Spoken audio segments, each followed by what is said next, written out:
Doctor Sreevarma ஆயுள் தரும் ஆயுர்வேதா அறுவை சிகிச்சையில்லா குணம் ஆயுள் கால நிவாரணம். Branch express courier private limited domestic international cargo உங்கள் இல்லம் தேடி வந்து கொரியர் புக்கிங் டெலிவரி செய்து தரப்படும். தமிழகத்தில் புதிய காவல் நிலையங்கள், தீயணைப்பு நிலையங்கள் அமைக்கப்படும் என சட்டமன்றத்தில் முதலமைச்சர் மு.க.ஸ்டாலின் அறிவித்துள்ளார். காவல்துறை மானிய கோரிக்கையின் போது எம்எல்ஏக்கள் முன்வைத்த கோரிக்கைகளுக்கு முதலமைச்சர் மு.க.ஸ்டாலின் பதிலளித்தார். உறுப்பினர்களின் கோரிக்கைகள் அனைத்தும் பரிசீலிக்கப்பட்டு சாத்தியக்கூறுகள் இருக்கும் இடங்களில் புதிதாக காவல் நிலையம், தீயணைப்பு நிலையம் உள்ளிட்டவை அமைக்கப்படும் என முதலமைச்சர் உறுதிபட தெரிவித்தார்.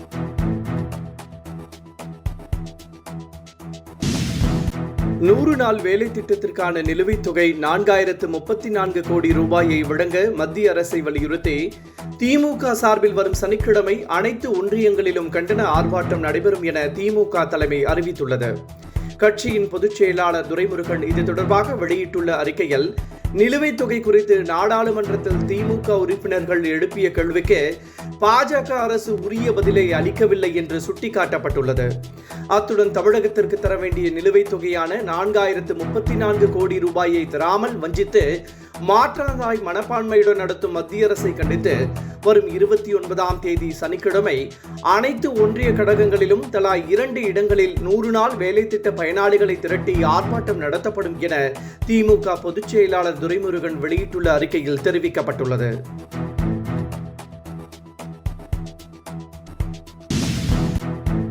அரசியல் சூழலுக்கு ஏற்ப கூட்டணியில் மாற்றம் நிலவும் என இபிஎஸ் தெரிவித்துள்ளார்.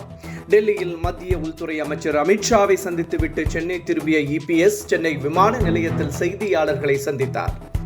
தேர்தல் கூட்டணியில் எந்த கட்சியும் நிலையாக இருந்ததில்லை என்றும், திமுகவை வீழ்த்துவதே அதிமுகவின் ஒரே நோக்கம் என்றும், திமுக ஆட்சி அகற்றப்பட வேண்டும் என்று கூறிய இபிஎஸ், அதிமுக கூட்டணி அமைக்கும் போது நேரடியாக ஊடகங்களுக்கு தெரிவிப்போம் என்றும் கூறினார்.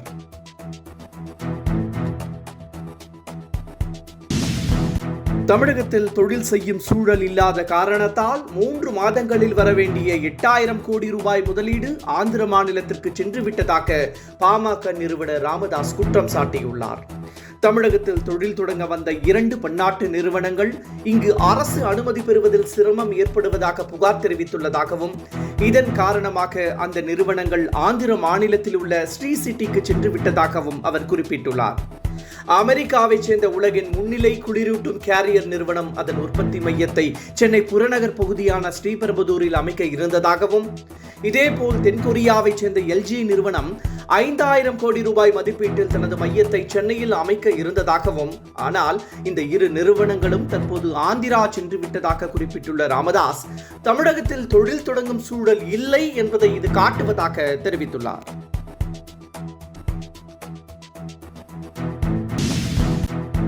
மறைந்த நடிகர் மனோஜின் உடல் பெசன்ட் நகர் மின் மயானத்தில் தகனம் செய்யப்பட்டது. நடிகரும் இயக்குனருமான மனோஜ் உடல்நலக்குறைவால் சென்னையில் நேற்று காலமானார். மனோஜின் உடல் சென்னை நீலாங்கரையில் உள்ள அவரது இல்லத்தில் அஞ்சலி காக்க வைக்கப்பட்டது. இன்று காலையில் இருந்தே நீலாங்கரை இல்லத்திற்கு ஏராளமான திரையுலகைச் சேர்ந்த பிரமுகர்கள் வந்து அஞ்சலி செலுத்தினர். முதலமைச்சர் மு.க.ஸ்டாலின், துணை முதலமைச்சர் உதயநிதி ஸ்டாலின், அமைச்சர் மா சுப்பிரமணியன் மனோஜின் உடலுக்கு அஞ்சலி செலுத்தினர். பாரதி ராஜாவிற்கு அவர்கள் ஆறுதல் கூறினர். இதேபோல் தாவேகா தலைவரும் நடிகருமான விஜய் மனோஜ் உடலுக்கு மலர் அஞ்சலி செலுத்தினார். இதைத் தொடர்ந்து மனோஜ் உடல் ஊர்வலமாக எடுத்துச் செல்லப்பட்டு பெசன்ட் நகர் மின் மயானத்தில் இறுதிச் சடங்கு நடத்தப்பட்டு தகனம் செய்யப்பட்டது.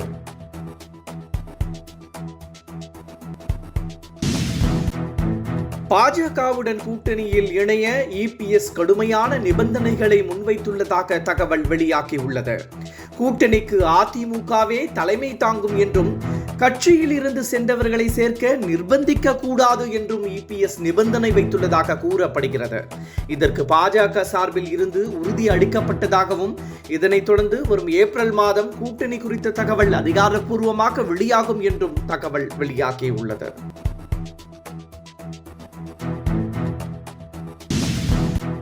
ஜல்லி, எம்சாண்ட் விலையை குறைக்க அரசு நடவடிக்கை எடுத்து வருவதாக அமைச்சர் ஏவா வேலு தெரிவித்துள்ளார். தமிழகத்தில் அண்மையில் ஜல்லி, எம்சாண்ட் விலை கடுமையாக உயர்த்தப்பட்டுள்ளதாகவும், சில இடங்களில் 50 முதல் 100% வரை விலை உயர்த்தப்பட்டதாகவும் தகவல் வெளியானது. இதனால் கட்டுமான தொழிலில் ஈடுபட்டுள்ளவர்கள் கடுமையாக பாதிக்கப்பட்டுள்ளதாகவும் புகார் தெரிவிக்கப்பட்டதுடன் விலையை குறைக்க அரசு நடவடிக்கை எடுக்க வேண்டும் என்றும் வலியுறுத்தப்பட்டது. இந்த நிலையில் இதுகுறித்து சட்டப்பேரவையில் பேசிய அமைச்சர் ஏவா வேலு, கிரஷர் உரிமையாளர்கள் தன்னிச்சையாக விலையை ஏற்றுவது குறித்து முதலமைச்சரின் கவனத்திற்கு கொண்டு செல்லப்பட்டிருப்பதாகவும், அப்படி தன்னிச்சையாக உயர்த்தினால் சம்பந்தப்பட்டவர்கள் மீது கடும் நடவடிக்கை எடுக்கப்படும் என்றும் அமைச்சர் ஏவா வேலு எச்சரித்தார்.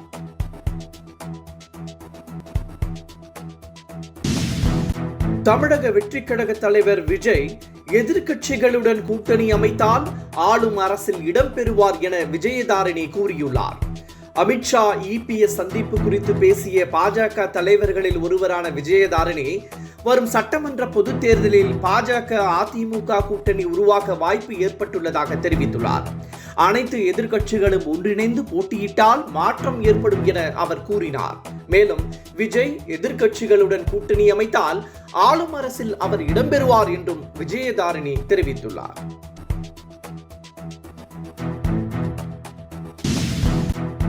டெல்லி சென்று அமித்ஷாவை இபிஎஸ் சந்தித்துள்ள நிலையில் அது குறித்து பதிலளித்துள்ள ஓபிஎஸ், எல்லாம் நன்மைக்கே என கருத்து தெரிவித்துள்ளார். இந்த நிலையில் அவர் ஜெயலலிதா பாணியில் சென்னை திருவொற்றியூர் தியாகராஜ சுவாமி வடுவுடியம்மன் கோவிலில் தரிசனம் செய்தார். ஜெயலலிதாவிற்கு அரசியல் ரீதியாக சிக்கல் வரும் நேரத்தில் அவர் இந்த கோவிலுக்கு செல்வதை வழக்கமாக வைத்துள்ளார் என்றும், அதே பாணியை ஓபிஎஸ் தற்போது கடைபிடிப்பதாகவும் அரசியல் விமர்சகர்கள் கூறுகின்றனர்.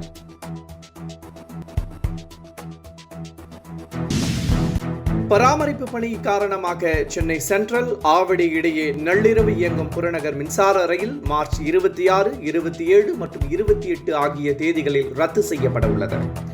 ஆவடி ரயில் பணிமனையில் மார்ச் 26, 27, 28 நள்ளிரவு 12:30 மணி முதல் அதிகாலை 3:30 மணி வரை பராமரிப்பு பணிகள் நடைபெற உள்ளது. இதனால் அந்த நாளில் சென்ட்ரலில் இருந்து 12:15 மணிக்கு ஆவடி செல்லும் புறநகர் மின்சார ரயில் முழுமையாக ரத்து செய்யப்படுவதாக அறிவிக்கப்பட்டுள்ளது.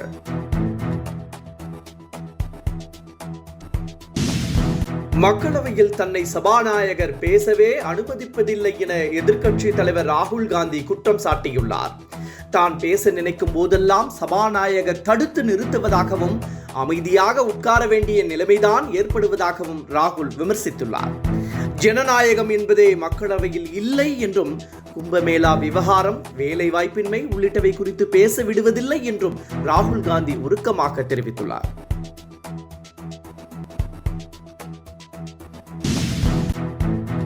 இந்தியா இலங்கை மீனவர் பிரச்சினைக்கு தீர்வு காணும் வகையில் வவுனியாவில் பேச்சுவார்த்தை தொடங்கியுள்ளது.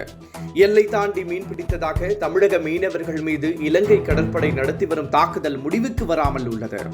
வரும் 5ஆம் தேதி பிரதமர் நரேந்திர மோடி இலங்கை செல்ல உள்ள நிலையில் இரு நாட்டு மீனவர் பிரச்சினைக்கும் தீர்வு காண நடவடிக்கைகள் எடுக்கப்பட்டுள்ளன. இதற்கான பேச்சுவார்த்தை வவுனியாவில் தொடங்கியுள்ளது.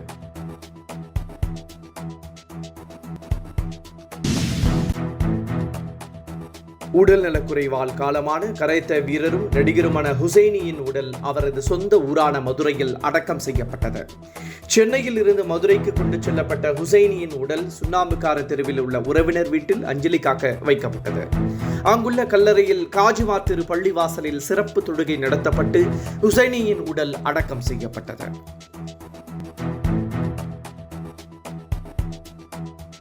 டாக்டர் ஸ்ரீவர்மா ஆயுள் தரும் ஆயுர்வேதா அறுவை சிகிச்சை இல்லா குணம் ஆயுள் கால நிவாரணம். Branch express courier private limited domestic international cargo உங்கள் இல்லம் தேடி வந்து கொரியர் புக்கிங் டெலிவரி செய்து தரப்படும். என்றும் உங்களுடன் மை இந்தியா. முக்கிய செய்திகளை உடனுக்குடன் தெரிந்து கொள்ள சப்ஸ்கிரைப் பண்ணுங்க, பெல் பட்டனை பிரஸ் பண்ணுங்க. என்றும் உங்களுடன் மை இந்தியா.